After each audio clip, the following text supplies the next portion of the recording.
Hello and welcome to this special conversation. Climate change is a reality of our times. The world is feeling the effects of it. Floods, heat waves, droughts are becoming increasingly frequent. Take Europe, for instance. Some European countries are experiencing intense heat waves. Some others are seeing heavy floods. Tonight, we want to talk about one such country, Slovenia, a country in Central Europe. It's been flooded. It was flooded for the past few days. In fact, the worst ever in its history. Heavy rains and landslides have been reported in at least two-thirds of the country. At least 6 people have died. Thousands have been forced to evacuate. Roads collapsed and buildings were submerged. Reports say the damages were in excess of $550 million. Blocs like the European Union have promised support to the flood-hit country. Joining me to talk about the latest updates from the ground and much more is Mr. Janez Jansa. He is the former Prime Minister of Slovenia. Mr. Jansa, good to have you on Firstpost with us. How have you been since I last spoke to you? Okay, but these floods you just described were terrible. The worst disaster in our history, natural disaster in our history. But now we hope that the worst is over and we are starting to rebuild. Despite the damage was quite huge, but we also got the help from neighboring countries, from the European Union countries, from the Brussels as well. And this is why we hope that the recovery will be faster than usual. But unfortunately, I have to say that also during the last night, there were some additional floods. Not so severe in Slovenia, but in neighboring Austria, quite serious. Also in some parts of France, Switzerland. So it's true, climate is changing. It has been changing all the time, but this time we are facing severe consequences.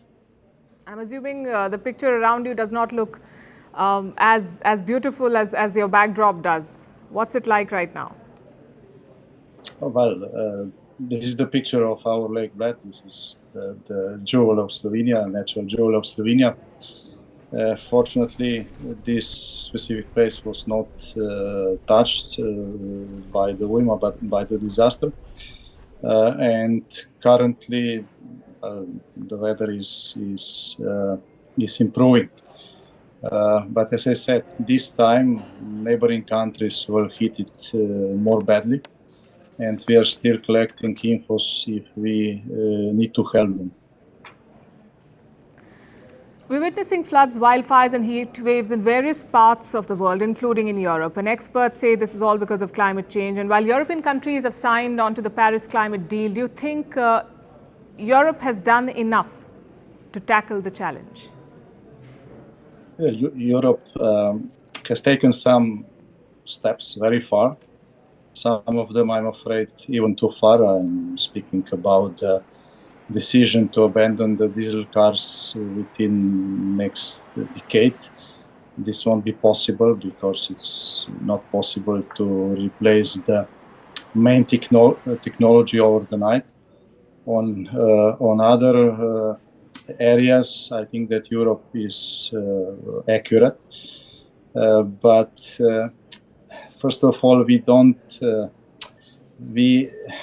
have to think that we can fix the whole nature. That we as humans are stronger than the nature. So we have to do everything we can, not to hurt the nature, but we should stop thinking that we are the creators. So we have to be also prepared on the consequences of the climate change we cannot prevent. We can do a lot with the preventive measures, with the smart settlings, also with using the knowledge our ancestors developed and we have forgotten during the modern times. Very well said. There are leaders in Europe who have blamed developing countries like India for rising emissions. But historically, Western industrialization has been the main contributor to greenhouse emissions. Do you think the West should shoulder the financial burden of this transition? Yeah, Yes, I think it should, but I think that there is also a fair share of the level of preparedness to do this. But still, this discussion, who has contributed more during the last decades and last centuries to the CO2 emissions, and who is contributed the large part of those emissions today, will go on, because there will never be total agreement on this. In Europe, we are listening to the stories that Europe currently is contributing less than 11% of the emissions. Country in development doing much more, emitting much more. When you collect the data from the last century or from the dates we can do it, the picture is quite different. So this discussion will go on, but the main answer on your question is yes, we have to cooperate, and those who are richer has to help those countries who are still in the development with the much lower GDP per capita to develop differently than we have done. Let's talk about diplomacy. Recently, we saw Slovenia beat Russia's ally Belarus for a seat at the United Nations Security Council. Your foreign minister was surprised at the support for Slovenia. What does your country hope to achieve with this seat at the United Nations Security Council? Well, first of all, it's true this was not really our turn. We put the candidacy on the table because nobody in Europe and the United States and this part of the world wanted Belarus to be part of the council.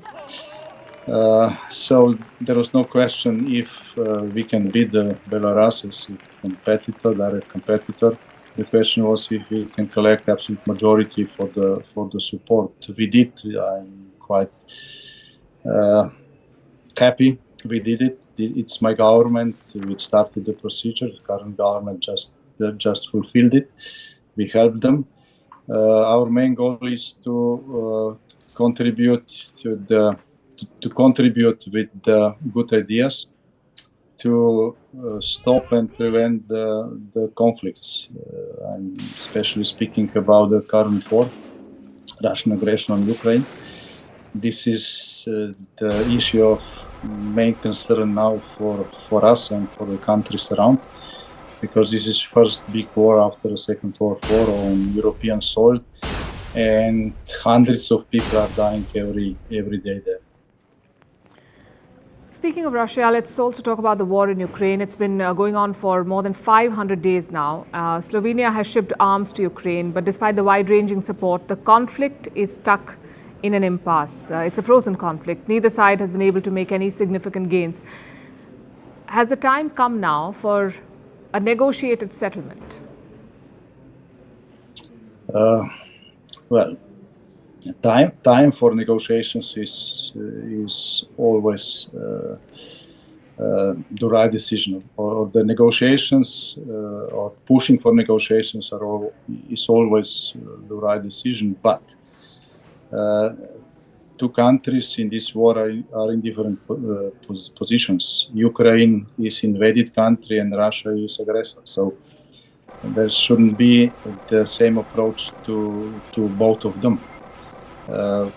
It's not secret that I'm a supporter of Ukraine because they are invaded country. Slovenia was in the same situation in 91 when we declared independence. We are also invaded by much larger force.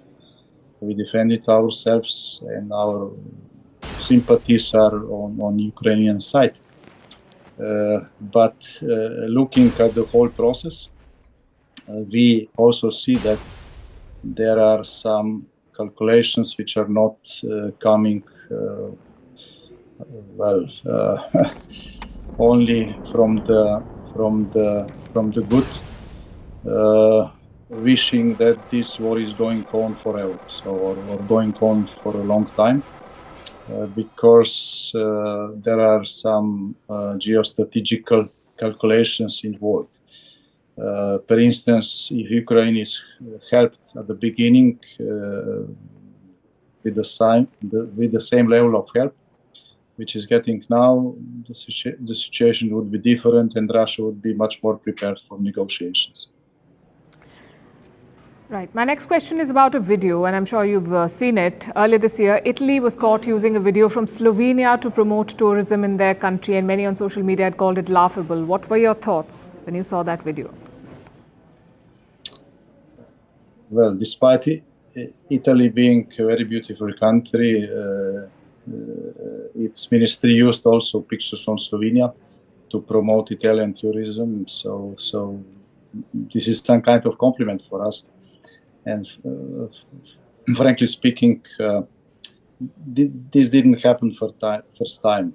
Also, there were some parts of Slovenia, pictures from some parts of Slovenia included into advertising made by some Austrians, and so on. So it's not unusual. It's unusual that this was video made by the government, by the ministry. I don't think the government is responsible, but those people who were hired to do it just took the best pictures from the internet, and Slovenia has some nice places. It's no surprise we were there. And we're talking about beautiful countries, so my next question is about India and Slovenia's relationship with India. Many Indians want to visit your country, but they're struggling to get visas. And we have some numbers, and they don't look good. They show that Slovenia, along with Estonia and Malta, rejected the most number of Indian visa applications. The rejection rates were as high as 18% out of a pool of around 6 lakh Indian applicants. That's 600,000. Why does Slovenia have such a strict policy for Indian travelers? Actually, these data are quite a surprise for me. I didn't know this.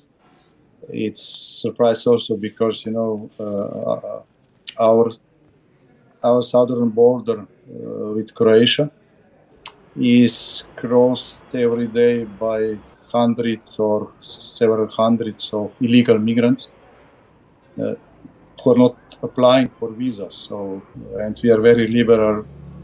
This government is very liberal towards them.